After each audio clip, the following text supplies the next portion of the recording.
Israel had turned the canal's east bank into the most formidable defensive barrier in the world. They called it the Bar-Lev line, and part of it still stands today. The front of the line was a 70-foot-high wall of sand studded with heavily armed strongholds.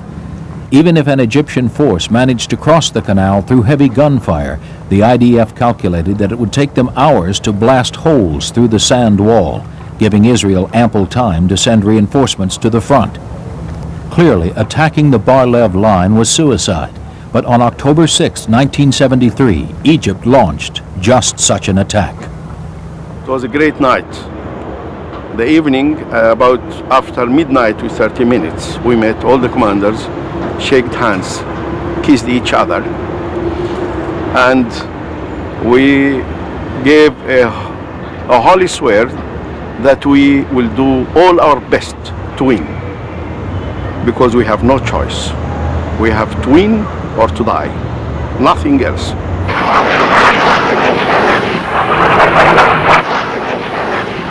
The attack began at 1400 hours. Egypt pounded the entire length of the Bar-Lev line with every weapon available. As Egyptian bombers blasted communications positions, 4,000 guns rained shells down on the Bar-Lev strongholds in a 20-minute barrage. Israel's Air Force flew to the rescue, only to be met by surface-to-air missiles. At 1420, Egyptian troops carried 1,000 assault rafts to the banks of the Suez. Rangers had already slipped across and sabotaged the Bar-Lev line's ultimate defense against attackers, a pipeline of oil that was to be poured into the canal and set aflame.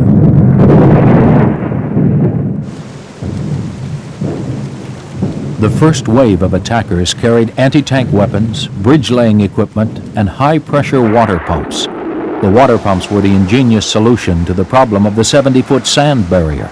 Israel thought it would take at least 12 hours to penetrate the barrier using explosives, but by simply using water to wear down the sand, Egypt broke through in less than 3. The water hoses opened large gaps in the sand barrier.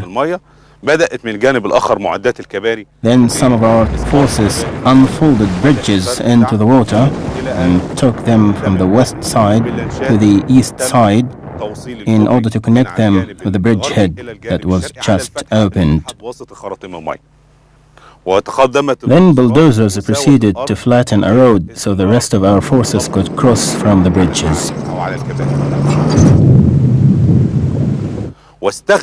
Some soldiers used wooden ladders to climb over the huge sand barrier in the areas that did not get opened by the hoses. I was a major commanding a unit. I carried my weapons, which were a rifle and a pistol, as well as lots of ammunition and lots of supplies and water, plus anything else that would facilitate my mission. All of that would have weighed about 40 kilograms. The crossing was marked by very high morale. It was also marked by the cry, "God is great." Israel had built 33 fortified outposts along the Bar-Lev line, each about 6 miles apart. Only 16 were operational on the day of the attack. The 600 soldiers manning the fortresses were stunned by the sight of tens of thousands of Egyptian troops swarming toward them. The first stronghold fell less than an hour after the attack began, and the rest began to follow in a domino effect.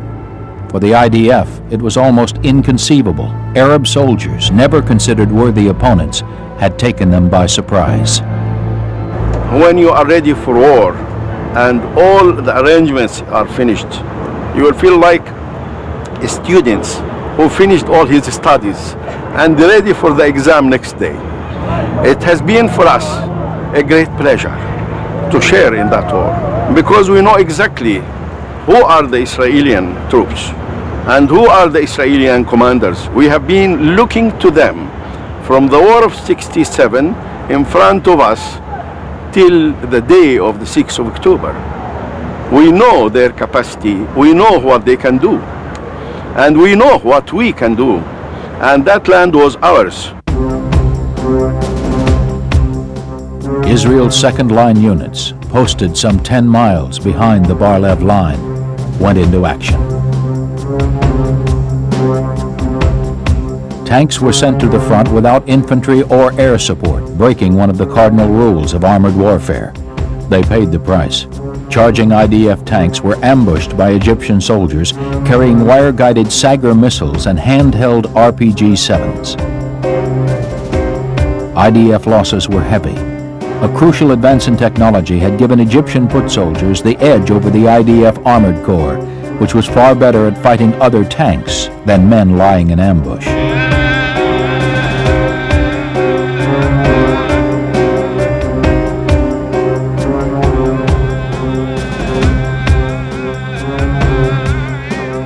By the end of October 6th, Egypt had overrun the Bar-Lev line.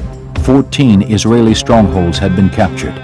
5 bridges and 10 decoys now linked the east and west banks of the Suez Canal.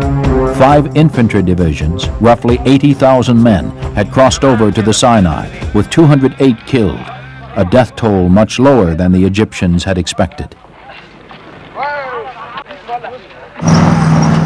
Behind the front lines, Israel's general staff was in a state of near panic.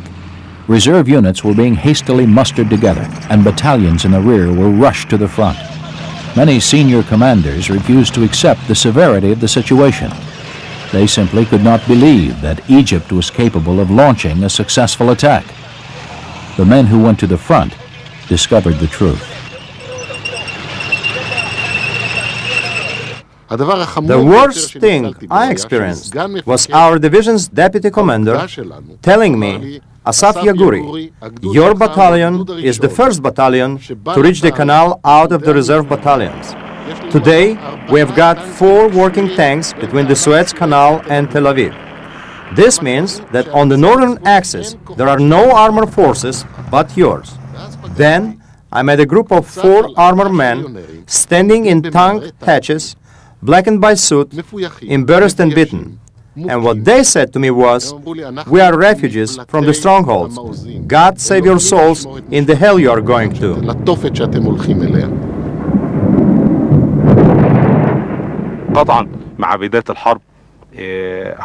Of course, with the beginning of the war, there was total destruction in more than one location, and a lot of people were destroyed and died. But I kept saying that the noble cause is to liberate my land. This will make anything worth sacrificing.